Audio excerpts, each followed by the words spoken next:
গুরু everyone, আপোনালোক কেনে আছে? আশা কৰোঁ আপোনালোক ভালে আছে। আজি শাওন পৰিক্ৰমাৰ 6ম দিন আৰু আমি গৈ আছোঁ শান্তিনগৰত এক মাৰ ঘৰত মাতৃ সন্মিলনৰ আয়োজন কৰিছে আৰু আপোনালোকক এই মাতৃ সন্মিলনৰ কিছু মুহূৰ্ত দেখাবলৈ চেষ্টা কৰিম। জয় গুৰু। বলক এতিয়া এই মাৰ ঘৰত যাই এই মাতৃ সন্মিলনক উপভোগ কৰোঁ। জয় গুৰু। विश्व अधिनायक आनंद रूप प्रभु विधि विधायक। আপোনালোকক মাতৃ সন্মিলনৰ কিছু মুহূৰ্ত দেখাম। জয় গুৰু।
पिया घर जाई दर्शन रसनित नित लहु वहे मन स्थिर थाई सुरत चढ़े आकाश में करे शब्द विलासा धाम धाम हिरकत चले पावे निज घर वासा हे आशा मेरे मन बसे रहे शीतल उदासा विनय सुनो कृपा करो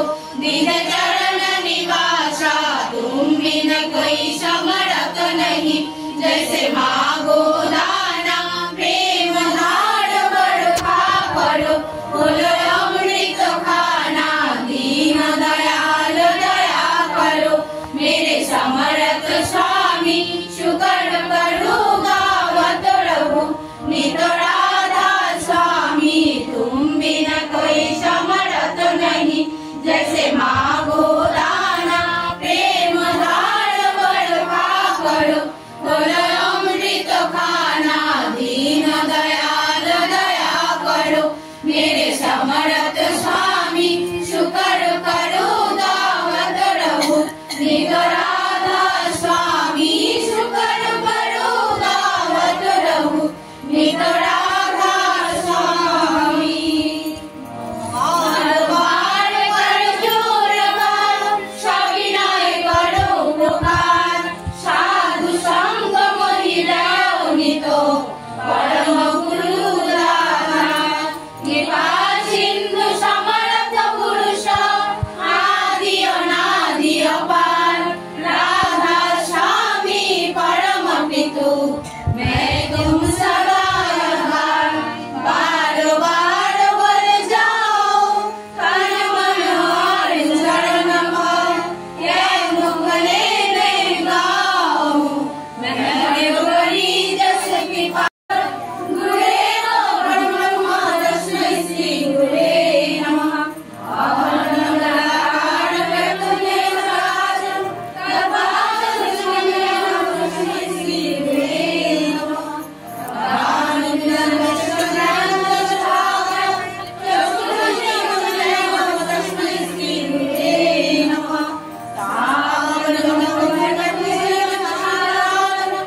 ঠাকুর তুমি ভগবান, বিশ্ব জুড়ে তোমার নাম, যুগে যুগে চিরে প্রভু, তুমি রাম তুমি শ্যাম, ঠাকুর তুমি ভগবান।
কতদিন কতদিন আগে নিছ? 20 বছর আগে 20 বছর আগে নিয়ে আসলে ডিস্ট্রিবিউট করছিলা?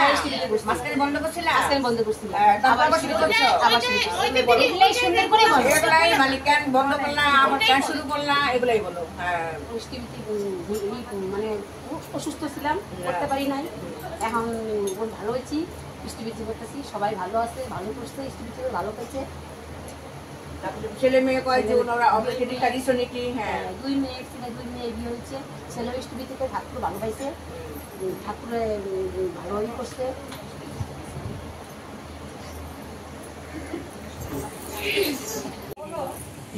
আমি আমার জীবনে একটা সত্যি কথা না বলছি, মন খুলে বলো, মন খুলে বলো। আমি তো ঠাকুর বাড়ি যাইনি কখনো।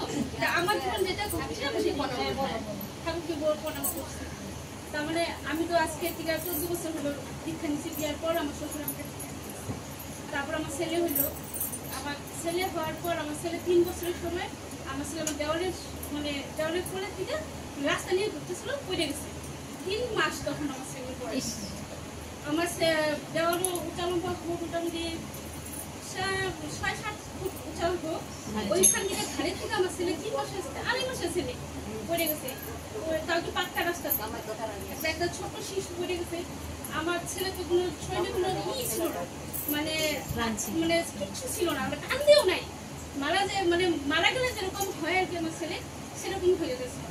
তারপর আমার দেওয়ার যেভাবে নিয়ে আসছে ওকে ঘরে, আমি তো দেখে ভাবলাম কি রে, এটা তো নাই, কিচ্ছু নাই, হাত পা ছাড়া একটা বাচ্চা যেরকম ভাবে নিয়ে আসলো। আমি দেখে কিন্তু আমার ছেলেকে আমি ধরিও নাই, ছুঁইও নাই। আমি দৌড়ে গিয়ে ঠাকুর কাছে আমি কেন কি আমি আমার ছেলে যখন গর্ভে ছিল সবাই বলছে 5 মাস হওয়ার পরে বলে ছুটে দিতে হয় না, কিন্তু আমার শ্বশুর বা শাশুড়ি কেউ তোমাকে মানা করে না, বলছে তুমি দিয়ে যাও যতদিন তোমার ইচ্ছা মনে। আমি ঠাকুর সেবা করে গেছি, আবার আমি সেটা সত্যি কথা যেটা ঠাকুরকে সামনে যে আমি পড়েছিলাম, সত্যি আমার ছেলেকে নিয়ে হসপিটালে গেছে যখন গাড়ি ছেড়েছে, একজনের সামনে বলতে তোমার ছেলেকে নিয়ে সবাই হসপিটালে গেল, তুমি এখানে পড়ে আসো, তুমি তোমার ছেলের মুখও দেখবে না। ঠাকুর যখন আমার ছেলেকে এরকম করলো আমি কি করবো, অত করে ছিল না। তখন আমাকে একজন নিয়ে বললো চলো চলো তাকে চলো গাড়িতে উঠে দিয়া নিয়ে গেলাম ছেলেকে। ছেলে সেরকম ছিল কিন্তু কান্দেও না, কিছু না, কিন্তু ঠাকুরের দয়া যে আমি তো খুলে নিলাম। তারপর আমার ছেলে যে একটা লড়াচড়া করলো তো কানলো, তখন আমি ভাবছি সত্যি ঠাকুর আমার শুনছি যে আমি এতদিন ঠাকুরের সেবা করে গেছি। এই কদিন যে সবাই আমাকে বলতো যে তুমি কেন পূজা করো, কেন পূজা করো, তুমি দিবা না কেন, আমার কেন জানি ঠাকুর আমি সকালে উঠে স্নান করে আগে ঠাকুর ঠাকুর ঘরে না গেলে আমার ভালো লাগতো না, কেন জানি আমি দিয়ে গেছি। আমি 9 মাস সত্যি আমি ঠাকুর দিছি, সত্যি কথা দিতে আমাদের আমরা দেওয়াটা ভালো, মানে ঠাকুরই আমাকে বাঁচাইছে যে আমি দিলে এখন 13 বছর হইলো আমার ছেলেকে মানে বলতে গেলে এখন ঠাকুর দয়া আমার ছেলে খুব ভালো আছে, খুব ভালো হচ্ছে।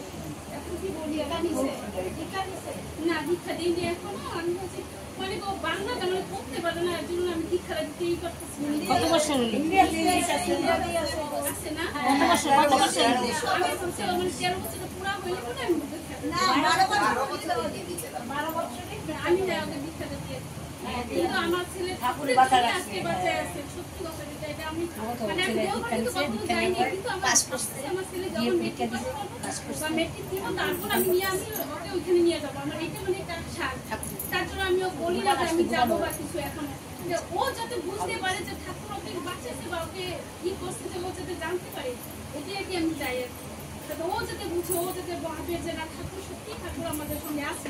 আপনি দিয়ে দিবা তুমি দীক্ষাটা, আমি এখন সুন্দর গোবিন্দ গোবিন্দ বলরে জয় রাধে রাধে কৃষ্ণ কৃষ্ণ গোবিন্দ গোবিন্দ বলরে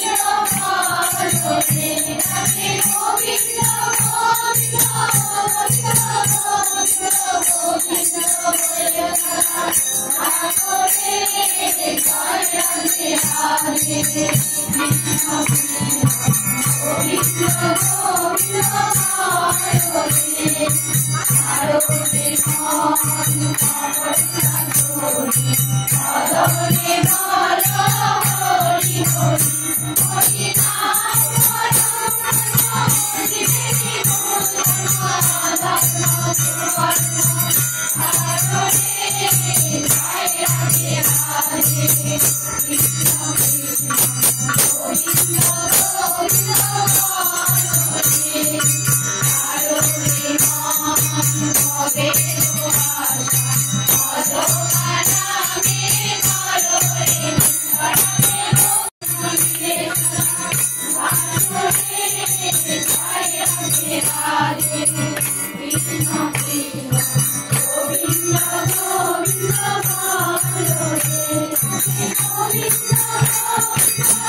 परम प्रेममय श्री ठाकुर अनुकूल चंद जी की जय। परम प्रेममय श्री ठाकुर अनुकूल चंद जी की जय। परम प्रेममय श्री ठाकुर अनुकूल चंद जी की जय। परमाराध्या जगत जननी श्री बरमा की जय। परमाराध्या जगत जननी श्री बरमा की जय। परमाराध्या जगत जननी श्री बरमा की जय। परम पूज्यपाद श्री बद्दा की जय। परम पूज्यपाद श्री बद्दा की जय। परम पूज्यपाद श्री बद्दा की जय। परम पूज्यपाद श्री आचार्य दादा की जय। परम पूज्यपाद श्री आचार्य दादा की जय। परम पूज्यपाद श्री आचार्य दादा की जय। सत्संग की जय। सत्संग की जय। सत्संग की जय। वंदे पुरुषोत्तम वंदे आर्य विद्या वंदे मार्ति वर्ग वंदे अहं किष्टि वंदे पुरुषोत्तम वंदे पुरुषोत्तम वंदे पुरुषोत्तम। परम प्रेममय श्री ठाकुर अनुकूल चंद जी की जय। समाज गड़ा इष्ट নাই একাজে জমে তালা কিন্তু সে সৎ ও শ্রেষ্ঠ উন্নতি হয় অবাকার শঙ্খ চক্রী আজনায়ন ধর্ম স্থাপনে জনম নয় সিদ্ধ নয় মন্ত্র দেয় মরে মারে পরে কয় অন্যে বাঁচায় নিজে থাকে ধর্ম বলে জানিস তাকে অন্যে বাঁচায় নিজে থাকে ধর্ম বলে জানিস তাকে অন্যে বাঁচায় নিজে থাকে ধর্ম বলে জানিস তাকে বন্দে